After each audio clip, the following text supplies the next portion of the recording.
J'ai quelque chose à vous dire. Ça va peut-être vous faire un choc, mais je vais mourir. En fait, je suis désolé de vous l'apprendre, mais vous aussi, vous allez mourir. Vous savez pas encore quand, mais une chose est sûre, ça va arriver. On commence fort avec cette intro, j'espère ne pas avoir plombé l'ambiance, mais vous allez très vite comprendre le pourquoi de cette vidéo. Le temps nous est limité. En effet, toute chose a une fin et il en va de même pour la vie. Votre vie, ma vie, celle des autres, toutes les vies vont un jour se terminer. C'est un fait et on ne peut rien y faire. Parce que refuser cette vérité, c'est refuser une partie de la vie en elle-même. Après tout, que serait la vie sans la mort? L'existence serait-elle aussi incroyable si elle ne s'arrêtait jamais? Je ne pense pas. Et c'est pour ça qu'en refusant d'accepter que vous mourrez un jour, en faisant tout pour oublier qu'il existera bien un moment où vous ne serez plus, vous vous privez d'une formidable opportunité de vivre votre vie encore plus intensément. Mais alors que faire? Penser constamment à la mort, aller se promener dans un cimetière tous les jours, dormir dans un cercueil, se tatouer des têtes de mort sur tout le corps? Non, pas besoin d'en arriver jusque-là. Dans cette vidéo, qui je le précise tout de suite est divisée en deux parties, la seconde partie sortira plus tard, je vais partager avec vous un schéma qui a bouleversé ma vie. Ou du moins, la perception que j'en avais. Alors préparez-vous à remettre en question tout ce que vous savez à propos de votre naissance, à propos de votre mort, mais surtout, du temps qui s'écoule entre les deux.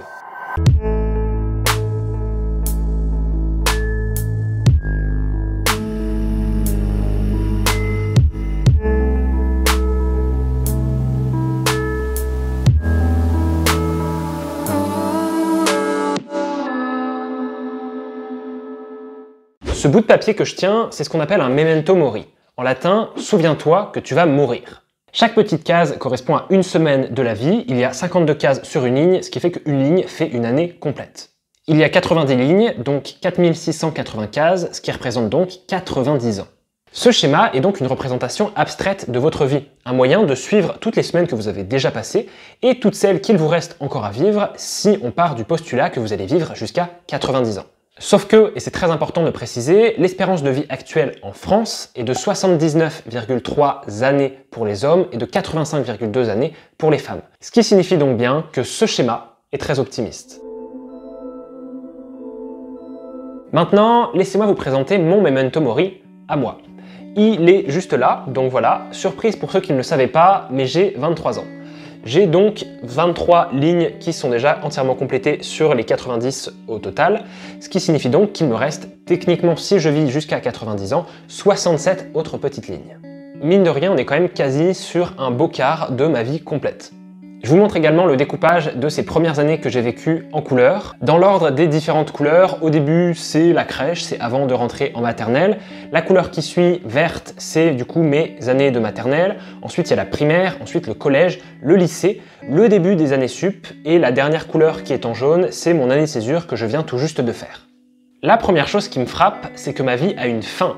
Ce schéma, ce memento mori, il me permet de considérer un peu plus la fin de ma vie, c'est-à-dire ma mort. Et ce qui peut être intéressant, c'est que comme il y a cette deadline que je peux plus ou moins considérer, ça me permet de faire un petit peu un décompte de toutes les choses qui pourraient encore me rester à vivre. Par exemple, si je vis jusqu'à 90 ans et en fonction du jour où je tourne cette vidéo, ça signifie qu'il me reste encore 68 Noël à vivre, 68 Saint-Valentin, 67 anniversaires ou encore 17 Coupes du Monde. J'espère que la France en gagnera au moins une. Sur le même modèle, si je lis 2 livres par mois, ça me fait encore approximativement 1600 livres à lire jusqu'à la fin de ma vie, mais en partant du principe que sur les dernières années de ma vie, j'ai encore la vision pour les voir. Ça permet en fait de mettre un nombre sur des choses qui jusque-là pouvaient me paraître illimitées. Je ne pourrais pas lire une infinité de livres au monde, non, il m'en reste à tout casser 1600 à lire. Je vais donc devoir choisir avec intelligence, avec stratégie, qu'est-ce que je lis et qu'est-ce que je ne lis pas. Et ça, c'est pareil pour les films et les séries que je veux voir, les voyages que je veux faire, tous les événements auxquels je veux participer. En fait, ce memento mori me permet de prendre conscience que mon temps, ma réserve de temps n'est pas illimitée et que tout ce que je veux faire dans ma vie, c'est d'une certaine manière voué à s'arrêter à un moment.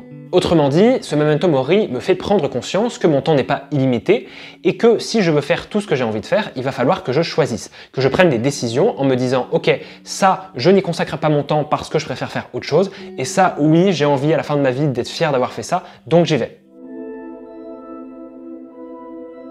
Maintenant, on va se concentrer sur un aspect un peu plus dramatique du memento mori, mais un aspect qui, selon moi, est encore plus profondément impactant. En effet, ce schéma me permet de voir de manière générale le temps que j'ai passé avec mes proches, mais également le temps qu'il me reste à passer avec eux. Par exemple, ça c'est le memento mori de mon père et ça c'est le memento mori de ma mère. On voit déjà, sans surprise, qu'ils ont beaucoup plus vécu que moi.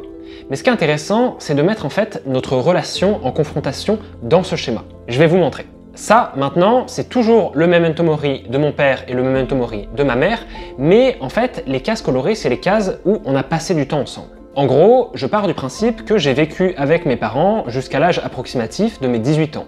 Ça correspond à peu près aux cases vertes qui sont du coup sur ce schéma. J'ai également rajouté d'autres cases vertes qui correspondent à la période confinement, Covid, où je suis retourné vivre avec eux, et également aux vacances de Noël, aux vacances d'été, où je les vois quand même régulièrement. Sauf que je suis maintenant un adulte, je ne vis plus avec mes parents, j'ai ma vie à moi, à vivre ailleurs et à avoir ma propre activité. Ce qui signifie que, techniquement, je ne vis plus avec mes parents, je ne les vois plus tous les jours, et les seuls moments où je peux vraiment les voir, vraiment profiter de leur présence, c'est bien souvent quand c'est les périodes de vacances, donc en général, je peux les revoir pour Noël, pour l'été, ou alors les vacances de la Toussaint ou d'autres vacances. Sur ce schéma, les cases oranges correspondent donc, selon mes prévisions, au futur moment où je pourrais voir mes parents. J'ai mis 2 semaines à Noël, 2 semaines début des vacances d'été, 2 semaines fin des vacances d'été.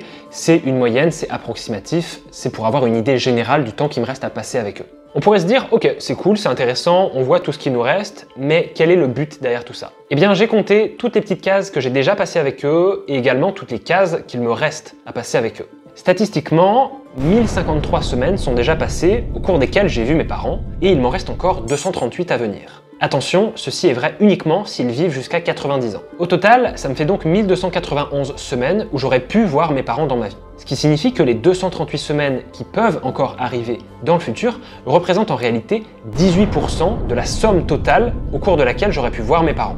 Autrement dit, même si j'ai déjà passé plus d'une vingtaine d'années à voir mes parents et que techniquement il me reste encore une quarantaine d'années à pouvoir profiter d'eux, on est véritablement dans les derniers 20% de notre relation. Ouais, bah ça fout un sacré choc. Et le pire dans tout ça, c'est que ça, c'est en étant optimiste. Si mes parents vivent jusqu'à 90 ans, alors ce scénario peut exister. Si à l'inverse, ils meurent avant, ou on sait jamais de quoi est fait l'avenir, ils meurent très très tôt, tout ceci, toutes ces prévisions sur le temps qui me reste à passer avec eux, bah c'est du flan. Voici sur mon memento mori à moi ce que la relation avec mes parents représente. C'est le même code couleur que pour les autres memento mori de mes parents. Et on voit déjà que si eux vivent jusqu'à 90 ans, il y aura quand même toute la fin de ma vie sans surprise où je ne les verrai plus. Maintenant, imaginons qu'ils meurent bien plus tôt, je réduis les colonnes oranges, ça pourrait tout à fait donner ça. C'est terrible, mais le pire dans tout ça, c'est que je n'ai strictement aucun moyen de savoir quand est-ce que ces colonnes oranges vont se terminer. C'est la vie, il faut l'accepter, et je trouve que ce memento mori, déjà, moi, me met une énorme claque parce qu'il me dit « tes parents, ils sont pas éternels, et un jour ou l'autre, ils vont partir. Alors profite de ce temps qui te reste, parce que quand tu regardes sur la somme globale, c'est pas autant que tu l'imagines. » Bon, on va arrêter d'être trop dramatique, pour le moment, et on va se concentrer sur une autre facette du memento mori qui, moi, m'inspire personnellement. En fait, ce schéma permet aussi de comparer sa propre vie avec celle des grands hommes qui ont marqué l'histoire. Autrement dit, on peut voir à quel moment de leur vie ces grands hommes ont fait des grandes découvertes ou des grandes actions, des grands événements, ont marqué l'histoire, en fonction, en comparaison de notre propre vie sur le memento mori. J'espère que c'était clair et que ça faisait pas trop de rime en i. Par exemple, sur ce schéma, qui est d'ailleurs toujours mon memento mori à moi, les petites cases bleues correspondent à des moments où des grands hommes ont fait des grandes choses. La première petite case bleue, c'est par exemple la première semaine où Mozart a fait sa première tournée européenne à l'âge de 7 ans.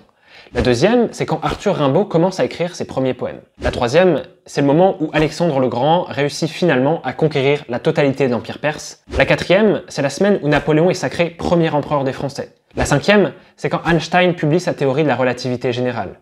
La sixième, c'est quand Christophe Colomb découvre l'Amérique. Ou encore, la septième, c'est quand Victor Hugo publie Les Misérables. Déjà, un truc frappant, c'est que ça montre que chacun vit à son rythme et fait ses choses, fait ses premières expériences, ses grands exploits, à une période donnée dans sa vie qui, bien souvent, n'a rien à voir avec les autres. Donc oui, bien sûr, je pourrais me dire « Oh mon Dieu, à mon âge, Mozart avait déjà fait une tournée européenne, Rimbaud avait déjà écrit des poèmes qui étaient super connus », mais en même temps, je pourrais me dire « J'ai encore du temps puisque, à mon âge, Victor Hugo n'avait toujours pas écrit Les Misérables, Einstein n'avait toujours pas compris, publié, édité sa théorie de la relativité générale, donc d'une certaine manière, j'ai encore le temps et je vais à mon rythme. » Nouveau memento mori, et cette fois-ci, on va de nouveau reparler de la mort. Yes, encore la mort. Ce schéma-ci est là pour nous rappeler que la mort survient n'importe quand, et encore plus chez les personnes qui ont marqué l'histoire. Vous l'aurez compris, cette fois-ci, les petits carrés colorés correspondent au moment où sont morts des personnes connues. Je précise, au cas où c'est pas clair, que c'est mon memento mori à moi, mais les petits carrés correspondent à la semaine de la vie où les personnes sont mortes. La première petite case verte, elle correspond à la mort de Jeanne d'Arc. La deuxième, la mort de XXXTentacion. La troisième, c'est Jimi Hendrix. La quatrième, Heath Ledger. La cinquième, c'est Mozart. La sixième, Martin Luther King. La septième, Freddie Mercury. La huitième, Molière. La neuvième, Shakespeare. La dixième, Émile Zola. La onzième, Léonard de Vinci. Et la douzième, Louis XIV. Donc déjà, réflexion assez insolite, ça permet de prendre conscience que « Ah tiens, j'ai vécu plus longtemps que Jeanne d'Arc, j'ai vécu plus longtemps que XXXTentacion, et aussi, peut-être, j'aimerais bien vivre plus longtemps que Louis XIV. » Mais moi vraiment, avec ce memento mori et tous ces moments où des gens sont morts, il y a quelque chose qui me met pas bien. En fait, je me pose la question, quel carré, quelle case correspondra à la semaine de ma propre mort? C'est tout con, mais si je pars du principe que je ne dépasserai jamais 90 ans, ça veut dire que je vais mourir avant 90 ans et que sur ce memento mori, il y a une case, je sais pas laquelle, mais il y a une case qui correspond à la semaine où je vais mourir. Et ça, franchement, waouh, ça redonne un petit coup, ça fait relativiser et c'est ultra bizarre comme sensation. Je sais pas si c'est cette case ou encore cette case, mais une chose est sûre, cette case, elle est sur cette feuille. Et je peux pas savoir laquelle c'est, je peux pas savoir quand je vais mourir, peut-être que c'est une bonne chose, mais je sais fondamentalement que sur cette feuille, sur ce memento mori, il y a une case qui correspond à ma mort et je peux rien y faire. C'est fascinant, mais aussi très sinistre. Maintenant, j'aimerais vous partager un memento mori un peu particulier. C'est celui de mon grand-père. Le voici. Comme vous le remarquez, sa feuille à lui, elle est déjà très remplie. En fait, à l'heure où je tourne cette vidéo, dans 11 semaines, il aura 90 ans. Mais alors, qu'est-ce que ça signifie? Est-ce que ça veut dire que s'il dépasse 90 ans, comparé à son memento mori, il aura gagné du temps en plus? Et puis juste, si on refait des calculs, il lui reste 11 semaines pour arriver jusqu'à 90 ans. Ces 11 semaines, ça représente 0,2% de sa vie. Ça signifie que si on part du principe que sa vie se termine à 90 ans, il lui reste 0,2% de vie à vivre. En comparant son tableau au mien, je peux pas m'empêcher d'être ému. Ça me touche et ça me met aussi un gros coup parce que je me dis « Waouh, il a tellement vécu. Comparé à moi, il a vécu tellement de semaines, tellement de choses, tellement d'aventures exceptionnelles que moi, j'ai pas encore connu. C'est fou. » Et pourtant, aujourd'hui, tout ça, toute son existence, sa vie entière, elle arrive doucement, lentement, je l'espère, vers son dénouement. Alors bien sûr, c'est pas ce que je lui souhaite. Moi, j'aimerais pouvoir encore profiter des années et des années de mon grand-père, pouvoir passer de bons moments avec lui, mais quoi qu'on en dise, en fait, ce tableau, ce memento mori me fait prendre encore plus conscience que la vie, elle n'est pas éternelle, et que doucement, mais sûrement, mon grand-père s'approche doucement, chaque jour, de la date de sa mort. C'est glauque un peu, non ? Comme pour mes parents, j'ai refait son memento mori en fonction du temps qu'on a passé ensemble. Ça donne ça. Mais ça, c'est depuis que je suis né. En réalité, la vraie réalité, le vrai moment que j'ai passé avec lui, ça ressemble plutôt à ça. C'est fou parce que ça me fait réaliser que sur l'ensemble de sa vie, sur ses presque 90 ans d'existence, en fait, on a passé très peu de temps ensemble. Alors oui, on s'est quand même vu à chaque vacances, chaque Noël, mais sur l'échelle de sa vie, c'est rien du tout. C'est une sensation vraiment bizarre parce que si je garde la théorie selon laquelle sa vie s'arrête à 90 ans, ça signifie que là, maintenant, à l'heure actuelle, on est dans le dernier pourcentage de notre relation. J'ai calculé et de manière très précise, on est vraiment dans les derniers 0,7% de notre relation. C'est vraiment la fin quoi, c'est le dernier pourcentage de notre relation, c'est le dernier grain de sable dans le sablier. Donc je sais pas ce qu'il faut penser de ça, chacun aura son propre avis sur la question, mais moi, voir toutes ces cases noircies par des semaines de vie, ça me fait quelque chose. Ça me donne envie de vivre ma vie à fond et de remplir ces cases progressivement avec tout un tas d'aventures époustouflantes, exceptionnelles, qui sauront me donner des souvenirs qui me feront sourire jusqu'à la fin de ma vie. En voyant cette feuille, j'ai envie de tout ça, c'est vrai, mais il y a une chose dont j'ai encore plus envie. En cet instant précis, là maintenant, avant qu'il soit trop tard, j'ai juste envie de profiter au maximum des derniers instants qui me sont offerts avec mon grand-père, parce que je sais que, tôt ou tard, ça va s'arrêter.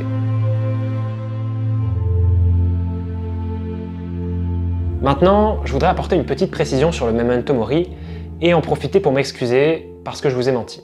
Je vous ai dit en début de vidéo que Memento Mori, dans sa traduction latine, ça signifiait « souviens-toi que tu vas mourir ». Mais c'est pas la traduction exacte. La vraie traduction, celle qui est le plus lourde de sens et le plus proche de la réalité, c'est « souviens-toi que tu es en train de mourir ». Et là, c'est pas la même chose. Autrement dit, chaque jour qui passe depuis que tu es né, depuis ta naissance, c'est un jour qui te rapproche vers ta mort. Est-ce que ça signifierait pas que vivre, c'est mourir, puisque chaque jour qu'on passe, chaque semaine, chaque mois, nous rapproche de la date de notre mort? Moi, ce qui me frappe dans cette traduction, c'est que c'est vraiment « souviens-toi que tu es en train de mourir ». Là, maintenant, actuellement, à l'instant T, tu es en train de mourir, tu meurs. Pourquoi? Parce que tu te rapproches de manière inexorable vers ta mort.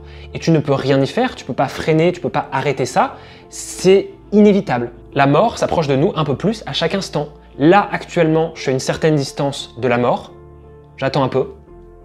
Là, maintenant, je suis à une distance plus courte de ma mort. Autrement dit, maintenant ne sera plus jamais maintenant. Cet instant précis, là, maintenant, ce sera plus jamais le même maintenant que plus tard parce que je me serai rapproché de ma mort. C'est assez psychologique et philosophique et j'espère que ça vous parle parce que moi ça fait écho vraiment en moi, ça résonne et je me dis waouh, ça permet de mettre en confrontation, en relief toute sa vie par rapport à sa mort. J'aimerais finir sur une citation de Victor Hugo que j'aime beaucoup et qui, je l'espère, saura vous toucher autant que moi elle me touche. On passe une moitié de sa vie à attendre ce qu'on aimera et l'autre moitié à quitter ce qu'on aime. Ça fait réfléchir sur le sens de la vie, vous trouvez pas ? En conclusion, cette image, ce schéma, ce Memento Mori, il est là pour nous secouer. Ça doit nous faire prendre conscience que tout le monde a une grille comme celle-ci et qu'elle va un jour ou l'autre se terminer. Peut-être pas au bout de 90 ans, mais un jour ou l'autre, les cases vont arrêter de se remplir. On en a toutes une différente, j'ai fait celle de quelques proches et je vous les affiche pour vous montrer qu'elles sont toutes différentes, même si elles s'écoulent toutes de la même manière.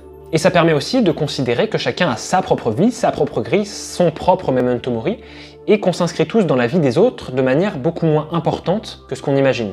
Même si je connais mon grand-père depuis 23 ans, j'ai pas passé 23 ans véritablement avec lui.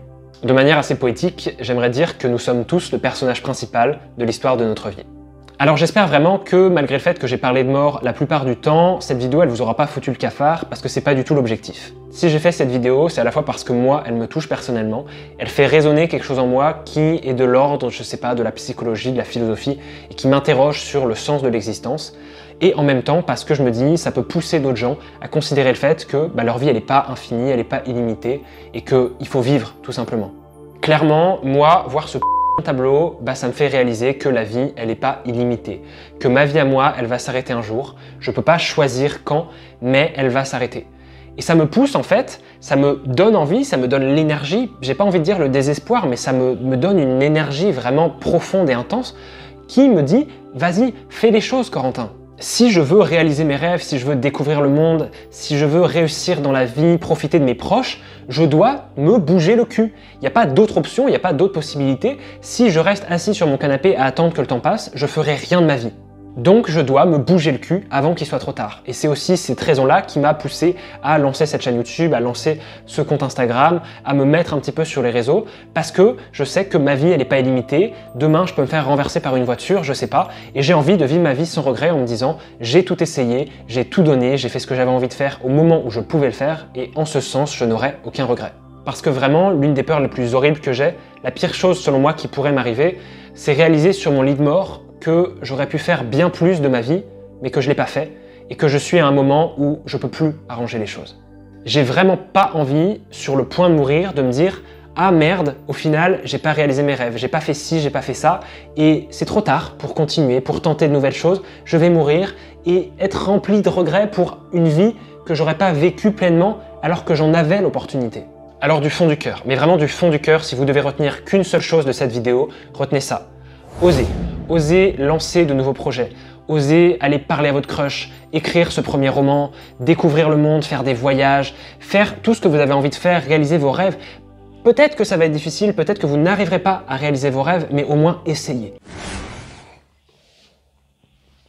Je bois parce que j'en peux plus là. C'est la fin de cette vidéo. J'espère sincèrement qu'elle vous aura plu, mais plus encore qu'elle vous aura bouleversé, comme moi, le Memento Mori m'a mis une énorme claque. C'est une grosse vidéo qui m'a demandé beaucoup de travail, mais justement parce que c'est un sujet qui me passionne, la perception du temps, le fait de réaliser ses rêves avant qu'il soit trop tard.